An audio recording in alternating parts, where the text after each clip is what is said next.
할렐루야. 우리 주님을 사랑하시는 분들만 아멘 합시다. 아멘. 사랑하는 주양가족 여러분, 우리는 계속해서 부활하신 예수님께서 제자들에게 40일 동안 나타나셔서 어떤 일을 행하였는가 라는 주제로 함께 말씀을 생각해 보고 있습니다. 오늘 본문 말씀인 요한일서 4장 16절 말씀을 함께 보십시다. 시작. 하나님이 우리를 사랑하시는 사랑을 우리가 알고 믿었노니 하나님은 사랑이시라. 사랑 안에 거하는 자는 하나님 안에 거하고 하나님도 그 안에 거하시느니라. 아멘. 사랑하는 주양가족 여러분, 오늘 본문에서 하나님은 어떤 분이라고 선언하고 계십니까? 하나님은 사랑이라고 선언하고 있습니다. 하나님은 사랑이시니라. 자, 그렇다면 하나님의 사랑은 어떤 사랑인지를 생각해 보아야 합니다. 고린도후서 5장 21절 말씀을 함께 한번 보시겠습니다. 시작. 하나님이 죄를 알지도 못하신 이를 우리를 대신하여 죄로 삼으신 것은 우리로 하여금 그 안에서 하나님의 의가 되게 하려 하심이라. 아멘. 오늘 본문을 보시면 예수님께서 십자가에 죽으신 이유를 뭐라고 선언하고 있습니까? 하나님의 의가 되게 하려 하심이라. 다시 말하면 하나님의 의를 예수님의 죽음을 통해서 나타내 주셨다는 뜻입니다. 죄인에게 그냥 죄 없다 말씀하지 않으셨다는 뜻입니다.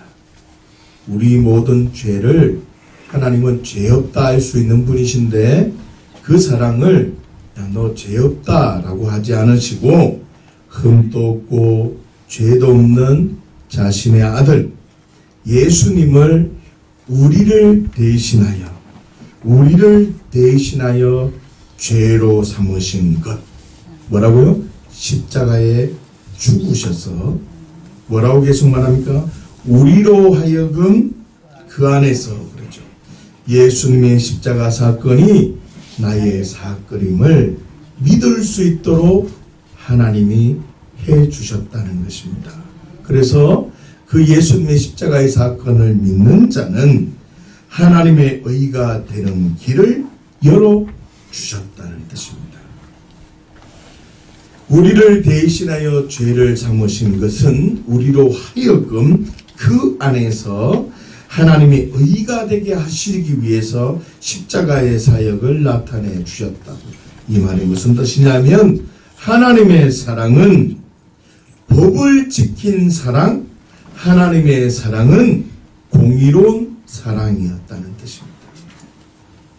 무질서한 사랑이 아니라 그냥 다 덮어주는 사랑이 아니라 공의의 질서 가운데 법을 지키며 우리에게 사랑을 나타내 보이셨다는 것입니다. 사랑하는 주양가족 여러분, 그렇다면 공의로운 사랑은 무엇인지 생각을 해 보셔야 됩니다. 여기에 많은 사람들이 진리가 흐트러져 있는 경우가 많이 있습니다.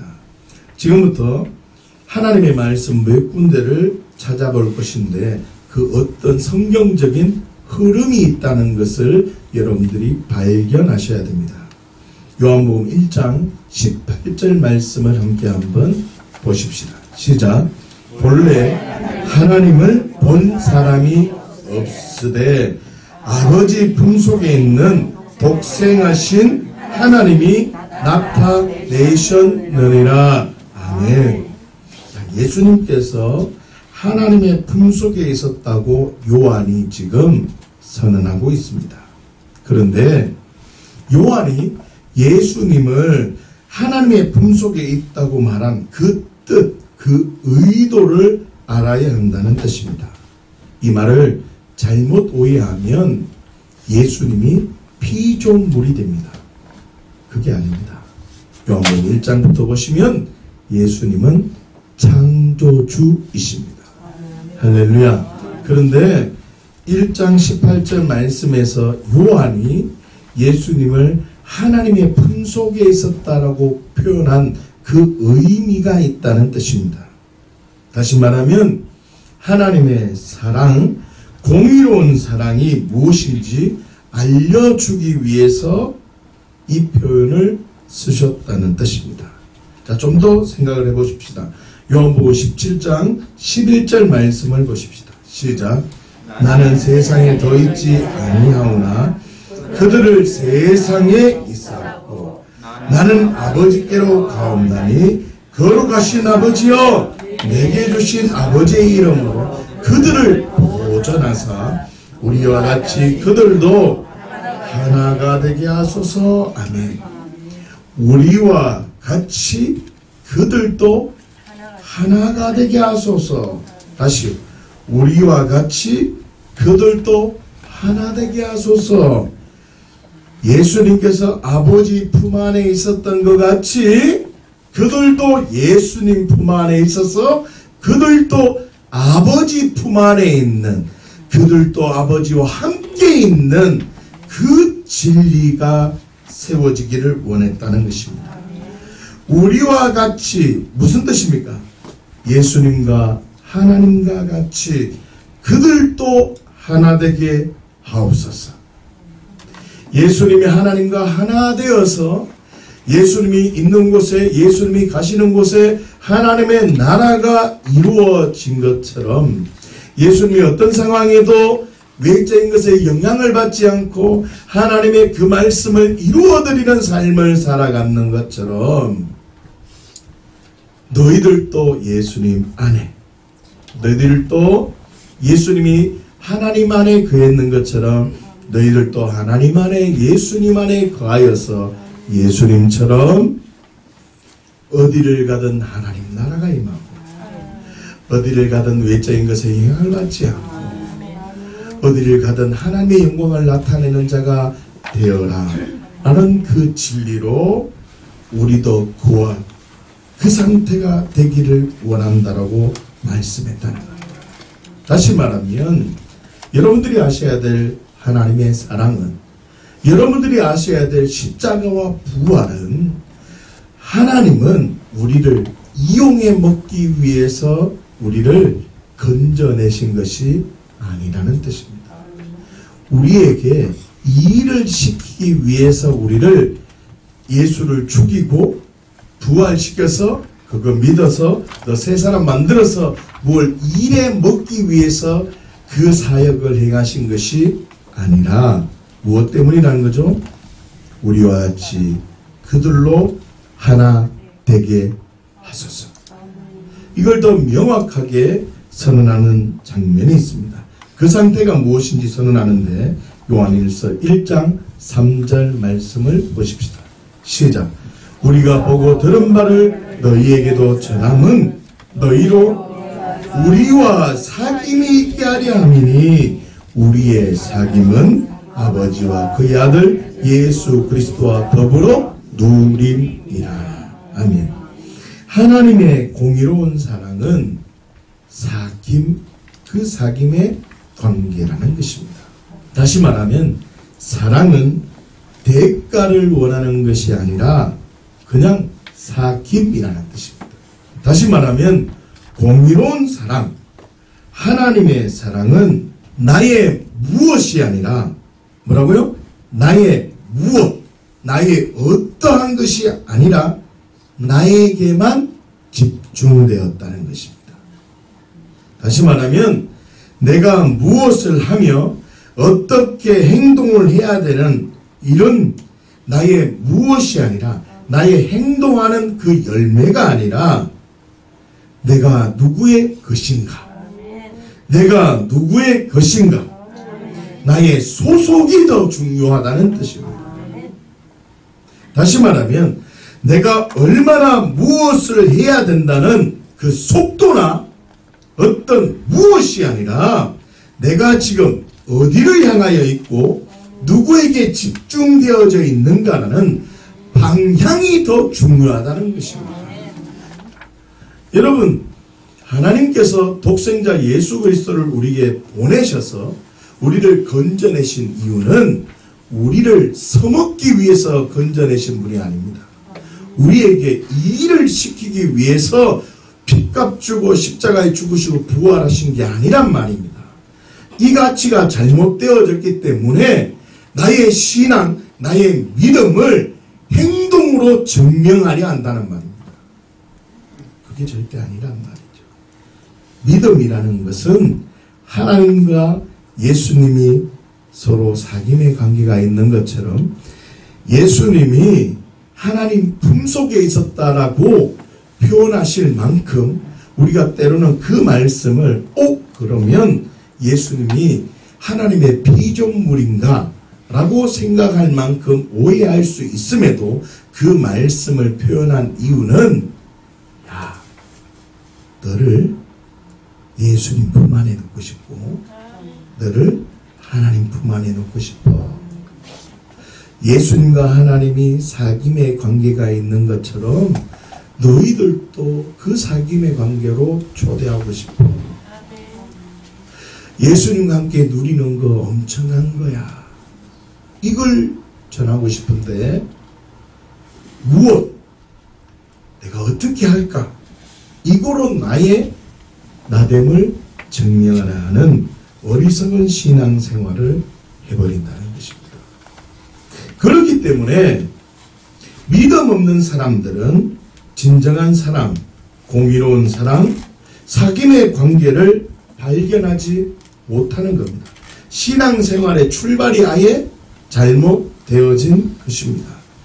소속보다는 무엇이 중요하고 방향보다는 속도가 중요하다고 생각해 버린다는 것입니다. 그렇기 때문에 진정한 사랑이 발견되지 않으면 무엇을 해야 나의 존재, 무엇으로 나의 나됨을 증명하려고 하기 때문에 사랑이 아니라 두려움으로 반응하고 사랑이 아니라 의무감으로 반응해 버린다는 뜻입니다. 그래서 믿음 없는 사람들에게는 두 가지의 특징이 나타납니다. 믿음 없는 사람들에게는 두려움과 의무감으로 반응하는 삶이 되어진다는 뜻입니다.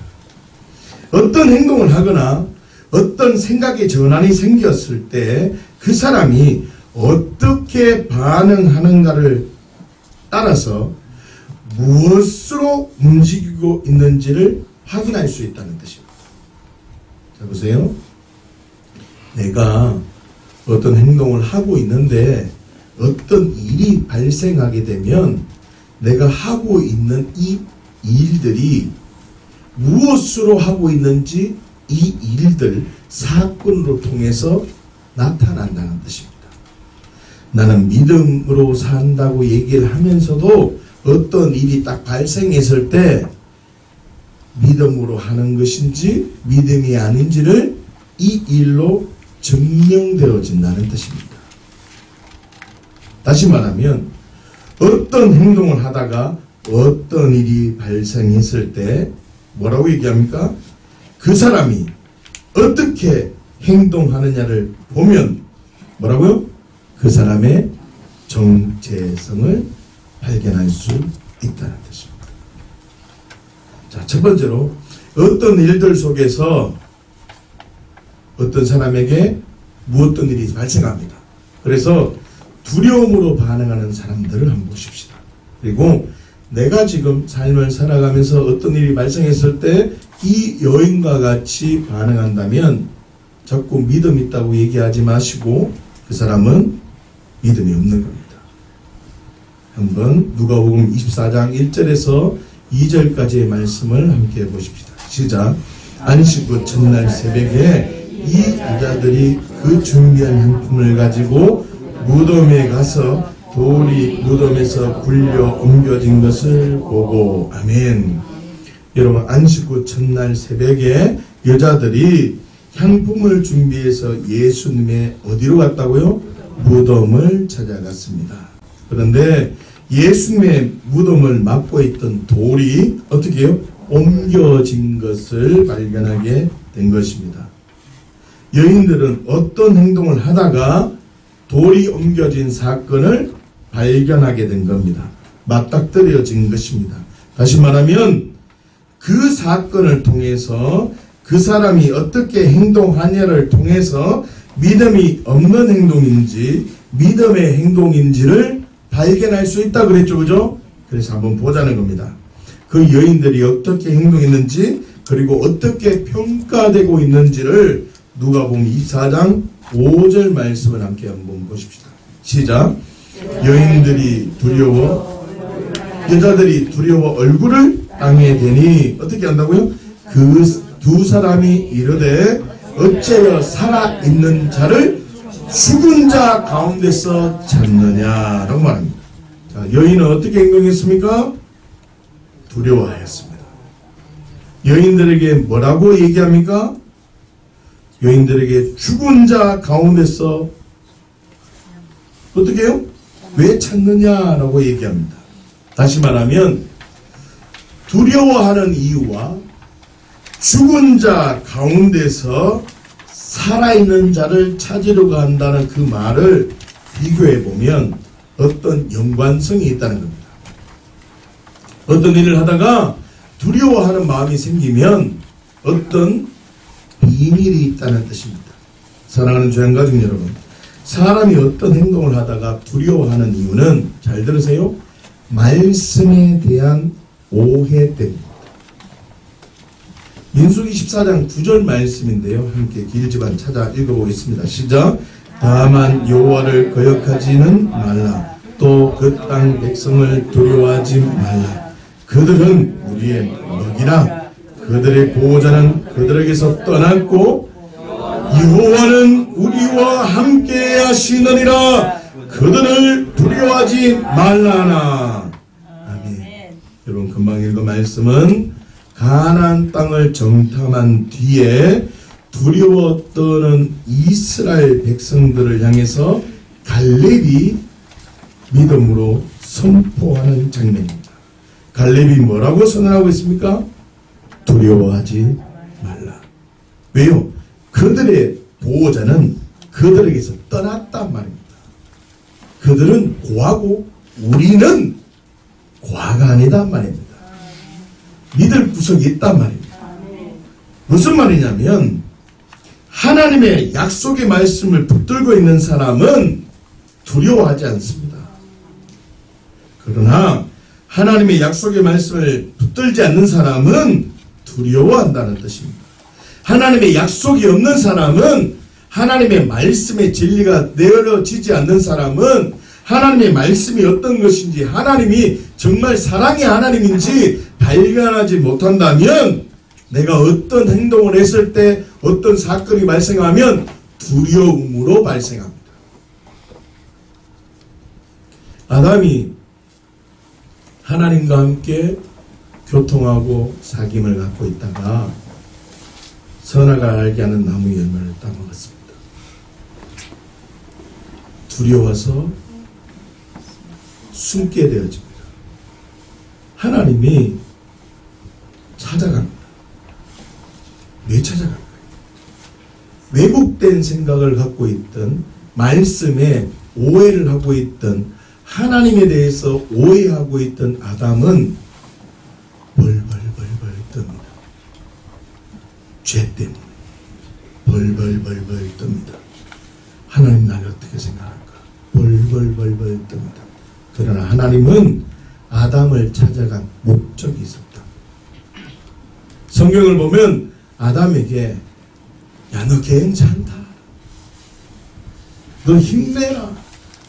성경을 보면요, 너 용기 주려고 힘내라고 찾아갔다는 걸 알 수 있다는 거예요. 다시요. 우리가 삶을 살아가다 보면 말씀의 진리가 잘못 내려지면 어떤 상황이 등장하면 두려워 벌벌 떤다는 겁니다. 교회 한번 안 나오면 벌벌벌 뜹니다. 11조 안 내면 벌벌벌 뜬다고. 그리고 11조 내고 있으면 평안해. 여러분, 열의 하나를 구별하는 그 목적을 알아야 돼. 주의를 지키는 그 목적을 알아야 돼. 내가 교회 오면 평안하고 안 오면 벌벌 떨고 그 기준이 뭐냐는 여러분들의 행동이 기준이냐 하나님의 말씀이 기준이냐를 보아야 된다는 거예요. 다시 말하면 말씀에 대한 바른 진리가 세워져 있지 않으면 하나님이 나에게 찾아온들, 다른 무엇이 내게 온들 나는 두려워 떨 수밖에 없다는 것입니다. 다시요. 지금 민수기 14장 9절 말씀은 이스라엘 백성들에게 갈렙이 선언한 장면이고, 우리가 다시 본문으로 다시 한번 돌아가 보면 여인들로 한번 찾아가 보겠습니다. 예수님이 그 여인들에게 뭐라고 말씀하십니까? 예수님의 무덤에 있던, 무덤을 찾아가 그 여인들에게 어떤 일이 일어난 겁니까? 살아있는 자를 죽은 자 가운데서 찾으려 했다는 겁니다. 여인들은 예수님께서 3일 뒤에 살아나실 것이라는 이야기를 알고 있었다고요. 십자가에 죽기 전까지만 해도 나는 죽는다, 그리고 사흘 뒤에 내가 부활한다, 이걸 알고 안식 후 첫날이 돼서 갈 때 마음속에 알고 있었다는 뜻입니다.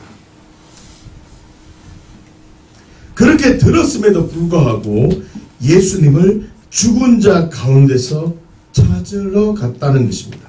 말씀에 대한 잘못된 가치관이 있으면 충돌이 생기고 두렵습니다.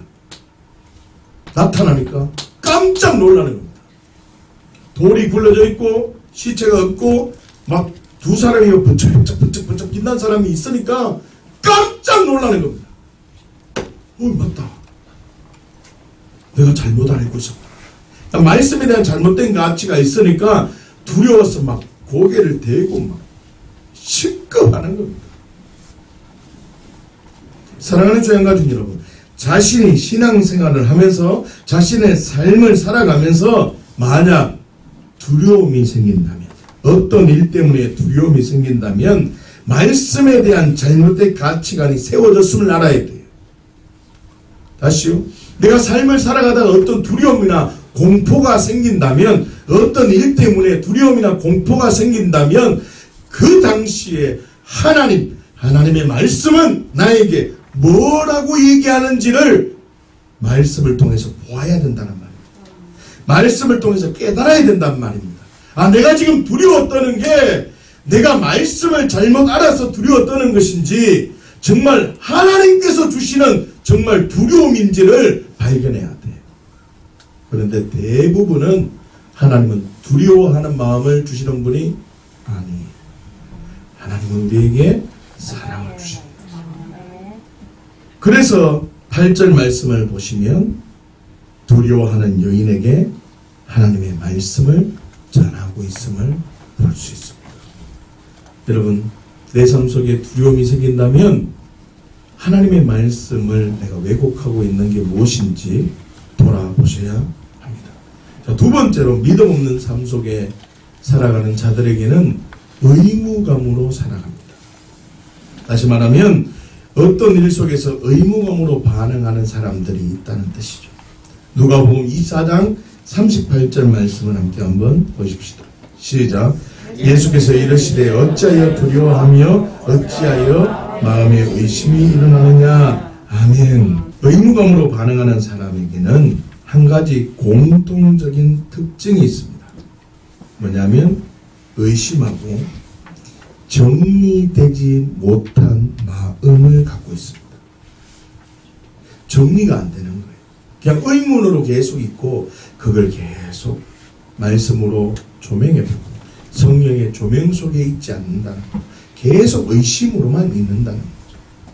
말씀을 듣기는 들었지만 정리되지 못한다는 겁니다. 여러분, 정리가 안 되면요 승리할 수가 없습니다. 말씀을 듣기는 들었지만 자신의 것으로 만드는 시간이 없었다는 것입니다. 그래서 의심이 생기는 겁니다. 다시 말하면 의무감으로 움직이는 사람들은 진리가 결론이 되는 시간이 없었기 때문에 어떤 일이 생기면 평강을 잃어버립니다. 질서가 무너져버리고 염려가 걱정이 생겨져서 진리를 아는 듯 하지만 정반대의 삶을 살아가 버린다는 것입니다. 사랑하는 조양가족 여러분, 자신이 신앙생활을 하면서 때로는 삶을 살아가면서 의심이 생기는 이유는 의무감으로 반응하고 있다는 것을 알고 빨리 내가 진리로 결론 내리는 시간이 있어야 됩니다. 어떤 상황이든지 하나님의 오름 앞에 반응하지 못하는 이유는 의무감으로 반응하고 있다는 걸 알고 내 안에 의심이 있다는 것을 알고 빨리 내려놓고 하나님 맞아요. 보이지 않는 세계가 있습니다. 라는 진리가 결론이 내려져야 돼요. 다시요. 내 생각, 내 경험이 앞서는 이유는 진리로 결론을 내리지 못하는 삶. 눈에 보이는 게 전부라고 생각을 하고 그냥 살아가는 거예요. 아니 뭐 그거 있겠나 라고 생각해 버린다는 겁니다. 그래서 이런 사람들에게 예수님이 찾아갈 때 어떻게 말을 하냐면요. 누가복음 24장 36절 말씀 한번 보세요. 시작. 이 말을 할 때에 예수께서 친히 그들 가운데 서서 이르시되 너희에게 병은 있을지어다 하시니 그러잖아요. 예수님의 제자들에게 부활하신 예수님께서 나타나셔서 하시는 장면인데 예수님의 제자들은 자신의 삶을 포기하고 예수님을 따라갔던 사람들입니다. 그런데 십자가에서 예수님이 죽으시자 자신의 정체성이 드러난 겁니다. 믿음의 삶을 살다가 십자가의 사건이 드러나니까 정체성이 드러나는 거예요. 다시 말하면 십자가에 죽으시기 전까지만 해도 제자들은 믿음의 삶을 살았다고 생각됩니다. 저는 보기.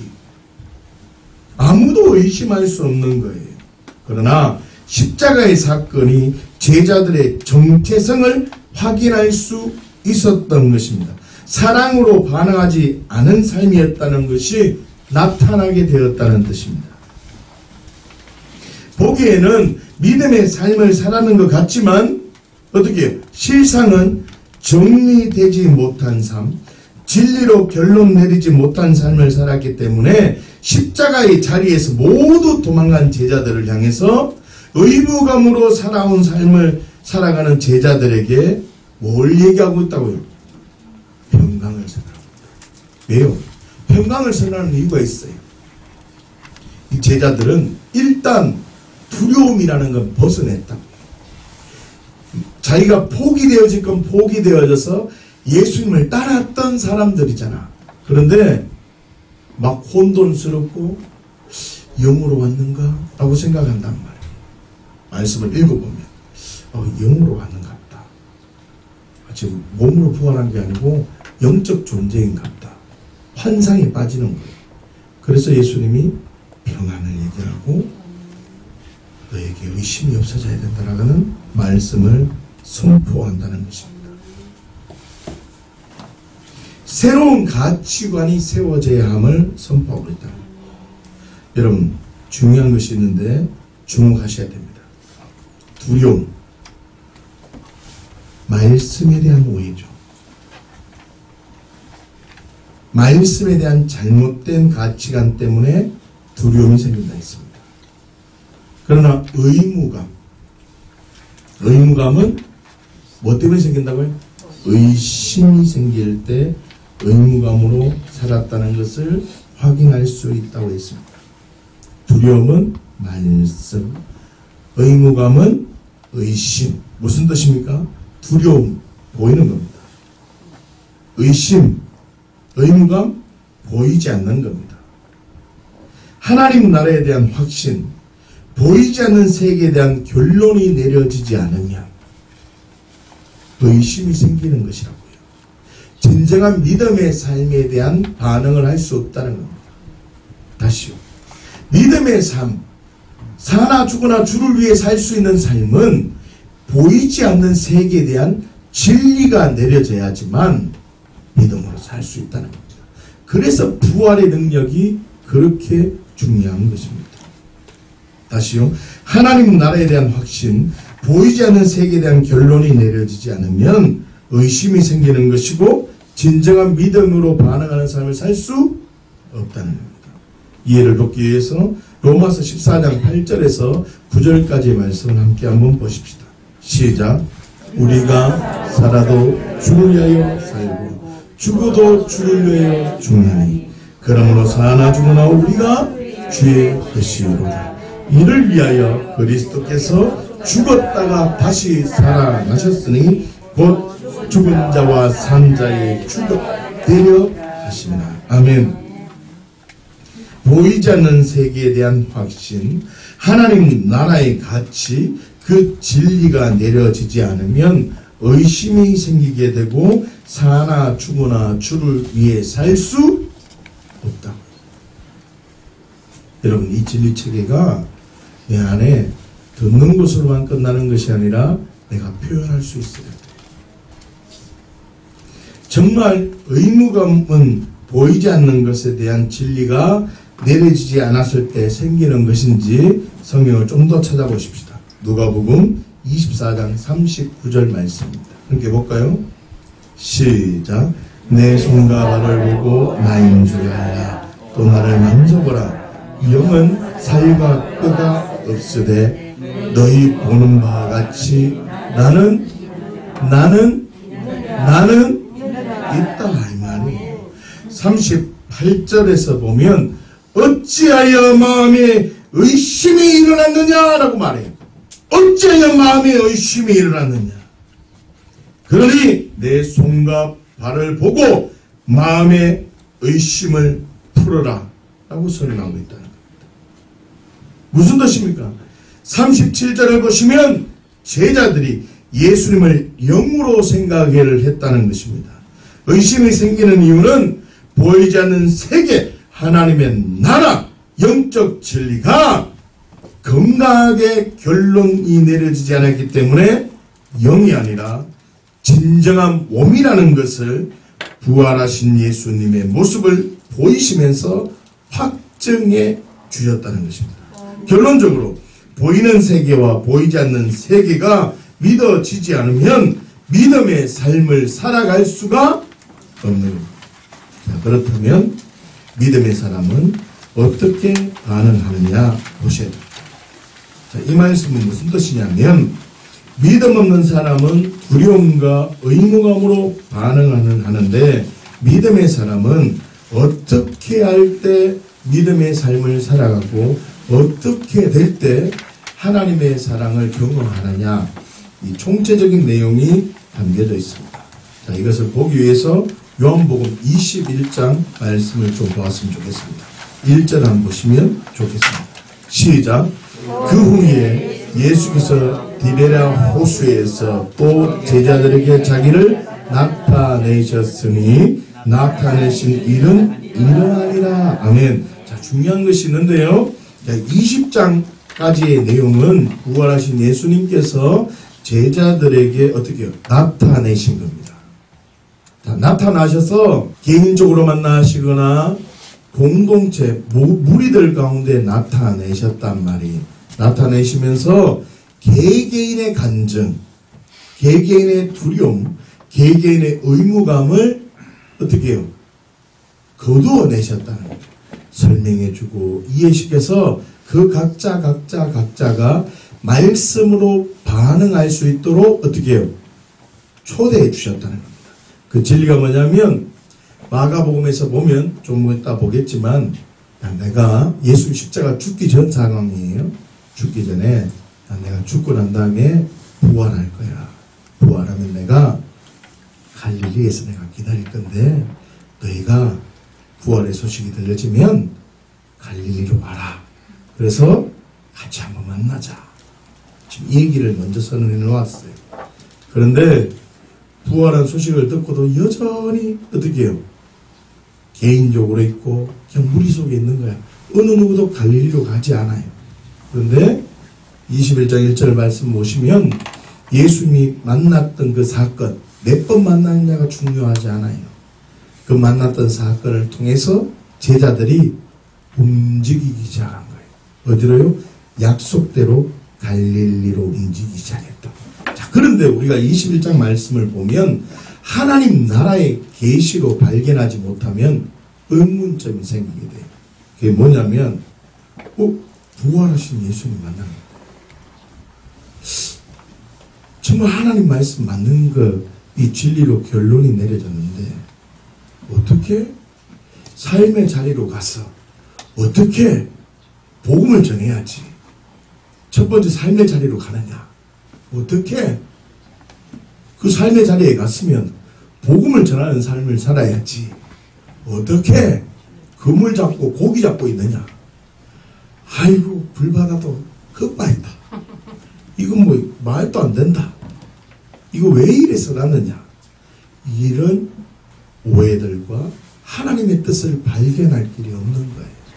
그런데 하나님의 나라의 계시로 이 말씀을 보면 풀리기 시작해요. 자 보세요. 첫 번째, 왜 디베랴 호수에 갔냐. 거기가 갈릴리거든요. 예수님께서 갈릴리에 만나자라고 했기 때문에 갈릴리로 간 거예요. 자 그리고 두 번째, 어떤 믿음의 행동을 했어요. 갈릴리로 가는 행동을 했어요. 그죠? 어떤 믿음의 행동을 했을 때 어떤 사건이 터지면 뭐라고요? 너의 이 믿음의 행동이 정말 건강한 믿음이냐, 정말 사랑으로 움직이는 믿음이냐, 이것을 어떤 사건을 통해서 확인시켜 주시고 하나님은 새롭게 해주시는 분이 하나님이란 말이에요. 그래서 약속의 말씀부터 갈릴리로 갔어. 가다 보니까 일이 생긴 거예요. 먹을 때 거리도 없고 집에 가보니까 밥 달라고 막 그러고 그러니까 예수님께서 오병이어 기적을 나타낸 걸 알았잖아요. 그러나 자기는 할 수 있는 능력이 없는 거야. 성경에 기록되어 있지 않잖아요. 근데 이거는 우리의 삶이란 말이에요. 여러분들과 저와 여러분들이 은혜를 받고 집에 가면 뭐 다 하려고 전기세 내야 되고 이자 갚아야 되고 뭔 걱정, 자식 걱정, 내 질병 걱정, 걱정이 많잖아. 그런데 성경 속에 나타나는 기적이 그때마다 생각이 나요 안 나요? 저 같아도 안 나. 아마 제자도 마찬가지라고. 그래서 어떻게 해요? 내가 할 수 있는 건 뭐라고요? 고기 잡는 일이니까 3년 만에 배 한번 끄집어내가지고 수리해가 아마 배 타고 나갔을 거라고. 그물 다 끄집어내가 그 3년 만에 그물 끄지가 그물 내리고 있다고. 오래간만에 3년 만에 그물 내리니까 고기가 잘 잡힐까 안 잡힐까? 안 잡히는 거예요. 우리 상황이 똑같은 거라고. 그러니까 이 베드로와 그 제자들이 은혜는 받았지만 정리가 되지 않았단 말이에요. 그 삶의 자리에 예수님이 등장하신단 말이에요. 21장의 내용은 은혜 받고 가다가 실패하고 좌절한 얘기인데 이 일을 통해서 하나님은 야, 너 실패한 자리, 그 현장의 자리에 내가 너와 함께 있다는 걸 알려주기 위함. 너 골방에 있고 두려워 벌벌 떠는 그 아무도 모르는 곳에 있는 곳에만 내가 너와 함께 하는 것이 아니란 말이에요. 너 형제들끼리 우샤우샤하는 그 자리에만 있는 하나님이 아니라 너 삶의 자리에도 내가 너와 함께하고 있고 너 이 사건을 통해서 너가 의무감으로 너가 약속의 말씀을 놓쳤음을 네가 발견하고 그 사람 죽고 예수의 말씀 부활의 능력을 붙들고 삶을 살아갈 수 있겠느냐 라고 그 삶의 자리로 불렀단 말이에요. 다시 말하면 요한복음 21장에 이 그물을 내리는 사건은 예수님께서 명령한 사건이고 예수님께서 그것을 이미 준비해 놓았단 말이에요. 뭘요? 삶의 자리에서 내가 너와 함께한다. 삶의 현장에서 내가 너를 하나님 나라가 어떤 것인지 실현시켜 주겠다는 거예요. 하나님의 나라가 어둠의 행을 쫓아내서 하나님의 나라가 임하는 내 마음속에 임하는 그 나라도 하나님의 나라지만 하나님의 나라가 삶 속에서 풀어지는 복을 누리는 풍성케 되는 그 복을 주시고 그걸 알려주기 위해서 갈릴리로 만나자 그 말을 했다. 이 하나님의 나라의 가치가 풀어지기를 예수님이 축복합니다. 천천히 다시 한번 정리할까요? 1절 말씀에 그 후에 무슨 뜻입니까? 제자들과 함께 숨어 있을 때에 부활하신 예수님께서 제자들에게 그 숨어있는 자들에게 찾아가셔서 하나님의 나라의 일을 듣고 난 후에 이 말입니다. 그 다음 뭐라 하죠? 그 후에 제자들이 어디로 갔습니까? 디베라 호수에 갔다는 거예요. 갈릴리 호수, 똑같은 곳입니다. 그 호수에 갔다는 것입니다. 그리고 자기에게, 제자들에게 자기를 나타내셨다라고 말합니다. 이 말이 굉장히 중요해요. 자, 그 후에 디베랴 호숫가에서 있는 제자들에게 자기를 나타내셨다. 이 말이 뭐냐면 40일 동안 부활하신 예수님께서 제자들에게 나타나신 이유는 뭐냐면 하나님 나라의 일을 전하기 위함. 그렇기 때문에 고기 잡고 있는 제자들에게 나타나신 이유는 하나님 나라의 일을 알려주고 싶어서 의도적으로 계획한 사건이라는 뜻입니다. 왜 그러냐면 전체 흐름을 우리가 잘 알고 생각을 하셔야 돼요. 다시 말하면 이 본문의 흐름순을 통해서 부활하신 예수님께서 의도하고 있는 하나님의 나라의 점진성을 발견하셔야 된다. 그래서 이 사건을 통해서 내가 두려워하지 않고 내가 의심하지 않고 약속의 말씀 붙들고 지금 이 순간에 따라하세요. 지금 이 순간에 지금 이 자리에 영원토록 주님이 함께 하신다.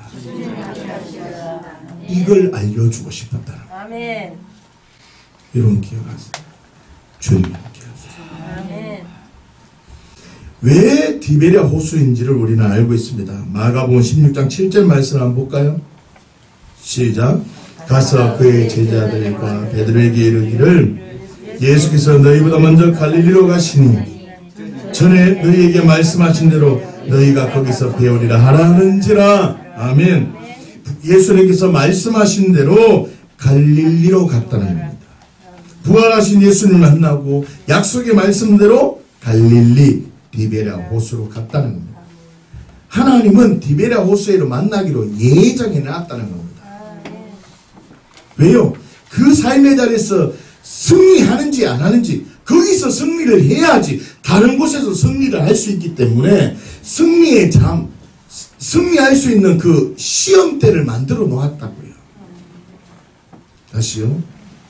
여러분들이 오늘 말씀 듣고 나가면 승리할 수 있도록 준비해 놨다는 걸 아셔야 돼요. 이게 중요해요.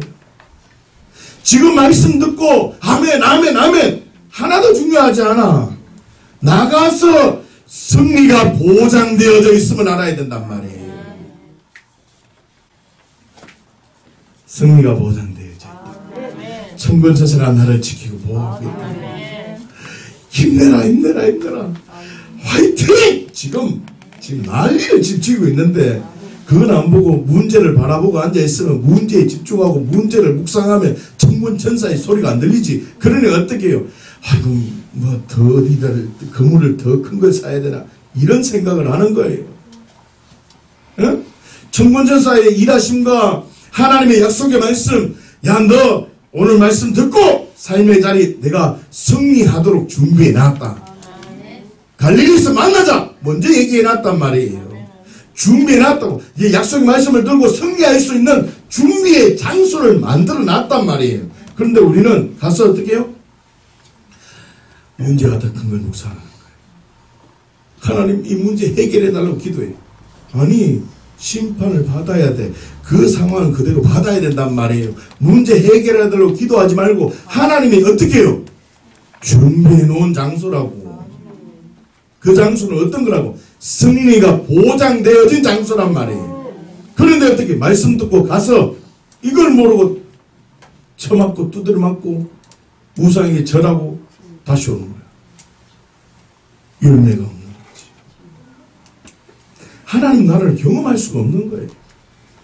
여러분들이 영적이다. 거짓말이에요. 이 단순한 영적 원리를 발견하셔야지. 오늘 이 말씀은 여러분들이 몇 번 반복해서 들으셔야 돼요. 그리고 내 안에 진리로 결론 내려줘야 돼요. 사랑하는 주양가족 여러분, 하나님 나라가 풀어지기를 원한다면 잘 생각하셔야 돼요. 갈릴리에서 있던 그 제자들은 두 가지의 절망을 경험하게 됩니다. 우리는 잘 알고 있어요. 첫 번째, 두려움의 절망이에요. 갈릴리에서 부활의 소식을 전한 것이 아니라 생계에 빠지는 거예요. 어떻게 해요? 갈릴리를 준비해 놨다 그랬잖아. 이해하셨어요? 갈릴리에서 만나자라고 갈릴리로 초대를 해놨다는 말. 그 생계의 상황 속에도 너 생계에 두려워하지 말라는 거야. 먹을 것 염려하지 말라고 그렇게 산상수훈에서 얘기를 들은 사람들이고 부활하신 장면을 그렇게 들었음에도 먹을 댓글에 두려워서 다 복음 전하는 건 두 번째 문제. 먹는 게 받쳐가지고 그물 내리러 가는 거야. 약속의 말씀 중요하잖아. 주의를 지키는 건 중요하지 않아. 하나님의 것 지키는 거 중요하지도 않아. 그게 뭔 믿음이에요. 두 번째 보세요. 의무감 때문에 절망이 와도, 의무감 때문에 고통이 와도, 의무감 때문에 어떤 어려움이 와도 고기를 못 잡는 그 순간에 자꾸 현상에만 집중할 것이지 보이지 않는 세계, 하나님의 나라, 하나님의 일하심 감각이 없는 거예요. 주님이 와도 주님인지 몰라. 여러분 신앙생활 제대로 하셔야 돼요. 하나님은 절대적으로 여러분들의 복을 주기 원하십니다. 하나님은 여러분들의 복을 주기 원합니다. 그런데 계속 두려워하며 보이는 것 염려하면서 산다. 절대 복이 안 합니다. 하나님이 우리에게 놀라운 사랑을 보여주셨고 부활의 능력으로 보이지 않는 세계가 있다는 걸 가르쳐 줬는데 눈에 보이는 것에 흔들리면 하나님의 역사, 하나님의 복을 경험할 수가 없다. 그 이유는 제자들이 절망을 경험했던 이유는 무엇 때문에? 두려움과 의무감 때문에. 여러분 그 자리에서 일어나야 돼요. 사랑하는 주행가족 여러분, 부활하신 예수님을 몇 번 만나는 그 횟수가 중요하지 않아요. 자신이 얼마나 강력한 기적을 경험했느냐 중요하지 않다고. 초자연적인 현상을 경험했느냐 중요하지 않다. 하나도 중요하지 않아요. 뭐 기름 부음이 있어야 된다. 어디에 그런 말이 있어요? 이 말에 지금 21장에 그런 말이 어디 있어요? 그런 것이 중요하지 않단 말이에요. 사랑, 하나님의 사랑이 지금 이 자리에, 따라서 삶의 자리에, 삶의 자리에, 다시 한번 삶의 자리에서 발견되기를 원하신다고.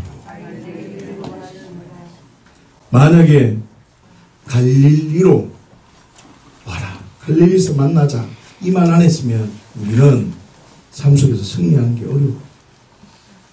그런데 갈릴리에서 만나자라고 해놓고 부활하신 그 부활의 뜨거운 능력을 경험은 했지만 삶 속에서는 어떻게 다 두드려고 넘어지는 거예요. 두드려 맞고. 그런데 부활하신 예수님이 그 자리를 따라하세요. 예수님께서 준비해 놓으셨고 그 준비는 승리의 준비다. 나를 보내셨다. 그게 갈릴리의 의미랍니다. 여러분 하나님 나라의 계시가 풀어져야 돼요. 하나님은 나를 만나주셨고 나에게 먼저 하나님 나라가 임하게 하시고 그리고 하나님은 준비해 놓으셨다는 거예요. 승리를 준비해 놓으셨다는 거예요. 이 삶 속에 하나님이 함께함을 믿는 자는 우는 사자가 나를 막 삼키라 할지라도 환경을 보는 자가 아니라 하나님을 바라보고 약속의 말씀 붙들고 하나님이 나를 사랑하는 사람. 예수님이 피조물이 아닌데 창조주 하나님이신데 그 사랑을 나타내 보이고 싶어서 아버지 안에 있었다고 표현할 정도로 그걸 왜 얘기해 주셨냐면 내가 아버지 안에 있어 보니까 하나님 사랑 경험하고 내가 가는 곳마다 하나님 나라가 확장되고 영향도 받지 않고 하나님의 영광이 드러나고 너무 좋다는 거예요. 야, 너 일시키고 뭘 하기 위해서 널 부른 게 아니다. 너 내 안에 들어와라. 내가 누리는 영광 니도 함께 누리자. 아담 천지 창조할 때 뭐 도끼질하고 그런 줄 아십니까? 열매 다 질 거예요 지금. 걱정이 없어. 걱정이 없어. 그 영광을 같이 누리려고 합니다. 그래서 약속의 말씀을 다 보여줬는데 십자가에서 다 도망가 버렸어요. 그래도 우리 하나님은 이 안에 넣고 싶은 거예요. 이 안에 들어가고 싶다는 거예요. 그래서 어떻게 한 명 한 명 찾아가는 거예요. 책망하기 위함이 아니라 나 정말 부활했대. 내 부활했다는 거예요. 좀 믿어달라고. 네 한번 내 안에 좀 들어오고 내가 네 안에 들어가고 싶다는 거예요. 내 부활했다고 좀 제발 믿어달라고 하니까 어떤 사람은 막 말씀에 대한 오해가 있으니까 버벅버벅 떠는 거예요. 베드로 우리 형님은 어떻게 해요? 의심하잖아요. 말씀에는 워낙 율법으로 능통한 사람들이었다고. 유대인들이니까. 그러니까 말씀은 아는데 영로 왔는가? 라고 생각하니까 예수님이 아니다. 평안해라. 니 좀 뭐 먹을 거 가봐라. 내가 먹어볼게. 먹어보는 거예요. 그러니까 애들이 맛이 병병병 가는 거예요. 이 뭔 말이에요 지금. 생각과 가치가 막 이제 하나님 나라에 있는가 보다 생각하는 거예요. 그래서 하나님이 예수님이 뭐라고 했냐면 생각 안 하는 거예요. 얘들이 이거 진짜 그냥 기분으로 부활을 믿는지 기분으로 하나님 나라가 믿는지 시험을 해봐야 되겠다. 그래서 이미 갈릴리에서 만나자 라고 시험장을 열어놓은 거란 말이에요. 그래서 야들이 이제 잘할 것 같아가지고 갈릴리에서 보재라고 하니까 갈릴리 가보니까 아들 막 우라사체 밥 달라고 하재. 그러니까 왜요? 하나님이 오병이어를 나타내시고 병든 자를 치유한 기적은 어디 간 데 없고 애 아프다고 우는 소리 밥 달라고 우는 소리가 더 크게 들리니까 좀 이끌어 보지 이러고 어떻게 해요? 일하러 가는 거예요. 지금 제 말 이해돼요? 그런데 그 주님이 책망하지 않으시고 찾아가셨어. 설명해 준 거예요. 똑같이 네 오른편에 그물을 내려라. 누가복음에 등장한 그 사건과 똑같이. 예전에는 그물이 찢어졌는데 지금 찢어지지도 않아요. 그 놀라운 삶의 현장에서 하나님이 살아계시고 삶의 현장, 고통과 절망과 억울함이 있는 문제가 투성이는 그 삶의 자리로 몰아내셨어. 부활의 감동이 있는 자를 몰아내셔서 그 자리에서 부활의 주님을 고백할 수 있도록 준비해 놓으셨다. 부활의 정진성을 발견하셔야 돼요. 그 부활하신 주님을 만나면 하나님의 은혜가 풀어져요. 다시 한번 잘 들어보세요. 예수님의 제자들은 지금까지는 혼자 있을 때 부활하시는 예수님을 만나거나 지금까지는 여러 사람들이 모여있는 가운데 부활하신 예수님을 만났을 뿐이지만 잘 들으세요. 삶의 자리, 절망의 자리, 고통의 자리, 은혜가 필요한 그 자리에서는 부활하신 예수님을 경험하지는 못했다는 겁니다. 그래서 갈릴리에서 만나자 하고 약속해놓고 그 자리에서 부활하신 예수님을 경험할 수 있도록 준비해놨다. 다시요. 여러분 오늘 예배 마치면 하나님이 여러분들과 함께하고 있어요. 여러분의 삶의 자리에서 그 자리에서 만나자 이렇게 얘기하고 있다. 여러분 삶의 자리에서 부활하신 예수님을 만나고 싶다고 약속해놓았다. 예수님의 제자들은 지금까지 개인적인 경험은 있었기 때문에 마음의 변화는 있었단 말이에요. 마음의 변화는 있었고 의식과 생각의 구조는 바뀌어졌을지라도 삶의 자리에서 어디에서요? 삶의 자리에서 하나님의 살아 계심을 경험할 수 없었다는 거예요. 그렇기 때문에 갈릴리에서 만나자라고 얘기했다는 거예요. 여러분들의 갈릴리가 있기를 예수님의 축복합니다. 진정한 가치관의 변화가 이루어지고 경험되기를 예수님의 축복합니다. 그래서 여러분들의 직장이 갈릴리가 되어야 되고 여러분들의 가정이 갈릴리가 되어야 되고 여러분을 만나는 모든 사람 삶의 현장이 갈릴리가 되어서 어떤 애는 남들보다 더 열심히 일하는 거예요. 예수로 사는 거예요. 남들보다 더 많이 헌신하는 거예요. 그렇잖아요. 더 헌신하기 때문에 예수가 그리스도인이 되는 게 아니란 말이에요. 열심히 기도하기 때문에 그리스도인이 아니란 말이에요. 왜요? 그 삶의 자리에 주님이 함께하기 때문에. 요셉이 뭐라 그래요? 어려움이 있어도 하나님이 나와 함께하지. 이 은혜의 비밀이 풀어지기를 예수님을 축복합니다. 무슨 뜻입니까? 부활하신 예수님께서 갈릴리 디베랴 호수에 찾아가신 의도는 생계에 미어서 절망 중에 있는 제자들에게 예수님과 함께하면 뭐라고요? 예수님과 함께하면 하나님의 말씀에 의지하면 뭐라고요? 하나님의 말씀에 의지하면 절망이 아니라 새로운 소망이 된다는 것을 직접적으로 가르쳐 주기 위해서 만나자 그랬답니다. 다시요. 직접적으로 가르쳐 주기 위해서 어디로요? 갈릴리로 만나자.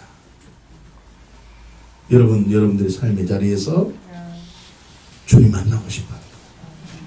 할렐루야. 여보세요. 부활하신 예수님께서 갈릴리 디베랴 호수에 찾아가신 의도, 거기서 만나자라고 하신 의도는 개인적인 감격 집어치우라는 거예요. 생각이나 그 감동으로 있던 제자들에게 삶의 자리, 따라서 삶의 자리, 삶의 자리, 따라서 불가능하던 자리, 다시 불가능하던 자리, 다시 해결할 수 없는 자리, 그 자리에서 하나님의 나라를 경험해 주기를 원했다는 거예요. 삶 속에서 하나님의 나라, 삶 속에서 보이지 않는 나라를 직접적으로 경험해 주기 위해서 갈릴리에서 만나자라고 약속해 놨다. 절대 제자들이 부활하신 예수를 만나고 그냥 중간에 고기 잡으러 간 게 아니란 말이에요. 이것은 예수님께서 약속해 놓은 것이라. 십자가 다음에 부활이 약속되어진 것처럼 부활 뒤에 부활하신 예수님이 제자들을 만나서 어떻게 해요? 갈릴리에서까지 만나기로. 그래서 갈릴리 삶의 자리에서도 너 승리하고 삶의 자리에서 불가능해서 절망 가운데서도 소망과 생명과 능력과 기적이 풀어지는 예수와 함께 형통이 풀어지는 걸 보여주고 싶었단 말이에요. 어떤 보이는 세계가 아니라 보이지 않는 그 세계가 작동되어지고 풀어지는 것을 직접적으로 보여주고 싶었다는 거예요. 이 진리가 세워지지 않으면 신앙인답게 살지 못해요. 이 은혜를 발견한 이 베드로는 사랑의 고백을 하게 돼요. 주님 사랑한다고 고백한다. 사랑의 반응을 한다고. 그래서 베드로는 예수님과 사랑의 관계로 내가 젊어서는 내 마음대로 살았지만 늙어서는 그가 시킨 대로 살리라 라는 이 말을 듣고 따르라 그러니까 그냥 따라가는 거예요. 그런 삶을 살아가는 거예요. 그렇다면 믿음으로 살아가는 자는 어떤 복을 주시는가? 요한복음 21장 6절 말씀 한번 보십시다. 시작. 이르시되 그물을 배 오른편에 던지라 그리하면 잡으라 하시니 이에 던졌더니 물고기가 많아 그물을 들 수 없더라. 아멘. 던지니 물고기가 많아 그물을 들 수 없더라. 믿음으로 그물 던져. 암만 찬양해봐야 되는지. 무슨 말이에요? 삶의 현장을 준비해 놓았다. 삶의 현장을 준비해 놨는데 뭘 준비해 놨다고? 승리를 준비해 놨다. 승리를 준비해 놨다. 지금 이 말씀 듣고 이 시간 이후에 우리의 삶은 뭘 준비해 놨다고요? 보장되어 있다고요. 보장되어 있단 말이에요. 이 시간 이후의 삶이 갈릴리의 삶이란 말이에요. 준비되어 있단 말이에요. 그 삶을 하나님 나라의 가치로 보이는 것보다 보이지 않는 생각이 있다는 걸 진리로 하나님 말씀에 의지하여 말씀 붙들고 삶을 살아가면 나 기적이 풀어진단 말이에요. 두려움, 의무감, 하나님 나라에 대한 정확한 이해가 없다면 하나님을 두려워하고 눈에 보이는 것이 전부라고 생각하며 어떻게 생계에 매여 사는 거예요. 삶을 살아가면서 그리스도인답게 살면서 그리스도인이 되었으면서도 한 번도 그리스도인답게 살지를 못해. 전부 다 영적인 아이야. 영적인 아이인데 복은 막 장성한 사람처럼 복을 받게 돼요. 착각하지 마세요. 내가 기도한 기도의 제목이 응답되기를 원한다면 그걸 받을 수 있는 영적 근육을 키워야 돼. 그러나 두려움이 사랑으로 변하면, 의무감이 사랑으로 변하면 하나님의 살아계심이 어디에 머무는 게 아니라고, 생각에 머무는 것이 아니라, 이론에 머무는 것이 아니라 삶 속에서 축복으로 여러분들에게 축복이 풀어져요. 풀릴지어다, 열릴지어다, 풍성하게 될지어다, 번성이 있을지어다, 하나님의 손이 함께할지어다, 전능하신 하나님 손이 함께할지어다, 하나님의 능력이 경험될지어다, 모든 병은 치료될지어다, 재정은 풀릴지어다, 관계는 풀릴지어다, 앞에 문제는 풀릴지어다, 병통계될지어다. 이 은혜가 풀어진단 말이에요. 보장되어 있단 말이에요. 사랑하는 주님 가족 여러분, 두려움과 의무감으로 신앙생활을 하는 게 아니라 사랑으로. 어떻게 해요? 어떻게 해요? 사랑으로. 하나님께서 지금 갈릴리를 준비해 놨단 말이에요. 갈릴리는 어떤 곳이에요? 승리의 장소란 말이에요. 기적이 준비된 장소란 말이에요. 믿음을 붙들고 나아가면 어떤 일이 풀어질지라도 놀고 있네, 그런 거예요. 그냥 풍랑이 불지라도, 일부 예배 때 얘기했잖아요. 풍랑이 불지라도 어떻게 해요? 예수를 주무시는 거예요. 그냥 풍랑이 왜 일어난지 아는 거예요. 저 왜 일어난다 했어요? 가다라 지방 가면은 그 군대기신이 전멸되니까 그걸 알고 어떻게 해서든지 땅에 발을 못 붙이게 하려고 풍랑을 막 일으키는 거예요. 예수님은 알지. 작정하고 배를 탔으니까. 응? 그리고 어떻게 해요? 꾸짖어 버린다고. 꾸짖다 이 말이 에피티메오라는 뜻이라 했잖아요. 가격을 정하는 거예요. 그냥 레이저를 쏘면서 잠잠하라 안 그랬다니까. 기도발 쐬면서 뭐 방언을 하고 그러지 않았다고. 그냥 믿음의 진리, 너 제로다. 가니까 땅에 도착하자마자 군대 귀신이 벌벌 뜨면서 어떻게 왜 왔는겨? 나한테 그러지 마세요. 뭐라 그래요? 저 돼지 때 저 그냥 넣어주면 안 되는 거예요. 이거 뜨가라니까 바다에 다 죽어버리잖아요. 이런 영적인 세계가 있단 말이에요. 악한 영을 쫓아내느냐, 악한 영이 있느냐, 이런 쓸데없는 데 생각하지 말라고. 부적같이 어디 붙여놓고 악한 영을 떠나가라 그런다고 떠나가는 게 아니란 말이에요. 뭐 신방인가 다음 찾아봐야지. 하여튼 부적 같은 거 붙여놓으면 하여튼 내가 바로 그 자리에서 내가 교회 떠나라 할 거니까. 그래 알고 계세요. 부적 같은 거 붙여놓고 있으면 악한 영은 떠나갈지 이런 거 전부 다 부적. 여러분들 마음속에 하나님의 약속의 말씀 붙들어야 돼요. 악한 영이 세 가지 시험을 해왔을 때 악한 영이 떠난 이유가 예수님이 뭐 했는 거예요? 말씀으로 반응했던 거예요. 그럴 때 진정한 기름 부음의 능력이 풀어지는 거예요.